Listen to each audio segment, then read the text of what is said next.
மேஷராசிக்கு இந்த ஆடி மாதம் என்னென்ன செய்யலாம், செய்யக்கூடாது, என்னென்ன நடக்கும், நம்மளுக்கு வளர்ச்சி தருகின்ற அமைப்புகள் தேடி வரும். ஐயா ஒரேவா சொன்னால் இந்த மாதத்தில் புதிய முயற்சிகளில் ஈடுபடுறதுக்கான அமைப்புகள், ஏன்னா சூரிய நிலைப்பாடு நன்றாக இருப்பதாலையும் ஏதாவது மிதனத்தில் அமர்கின்ற சுக்கிர பகவான் குருவோடு சேர்கின்ற காலத்தால் உங்களுக்கு குழந்தை சார்ந்த விஷயத்தில் இருந்து வந்த தடை விலகக்கூடிய மாதமாகும். குழந்தைக்காக நாம் ட்ரை பண்ணியிருந்தால் இதெல்லாம் செய்யறதுக்கான அமைப்புகள், குழந்தை சார்ந்த விஷயங்கள் எதுவாக இருந்தாலும் முன்னேற்ற பாதைக்கு அழைத்து செல்லும்.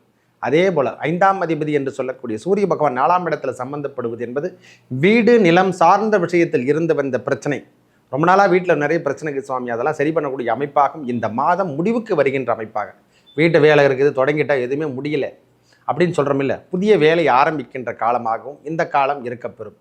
புதிய வேலைக்காக காத்திருந்தால் இப்போ முன்னேற்றத்தை தருகின்ற அமைப்பாக புதிய வேலை வாய்ப்பு எடுத்து செஞ்சுட்டு ஐயா, அதெல்லாம் முன்னேற்றம் தரனா இப்போ வெற்றி தருகின்ற மாதமாக தொடங்கலாம். குலதெய்வ அருள் கிட்டக்கூடிய மாதமாக நடக்கும். நல்லது நடக்கும். நன்றி, வணக்கம்.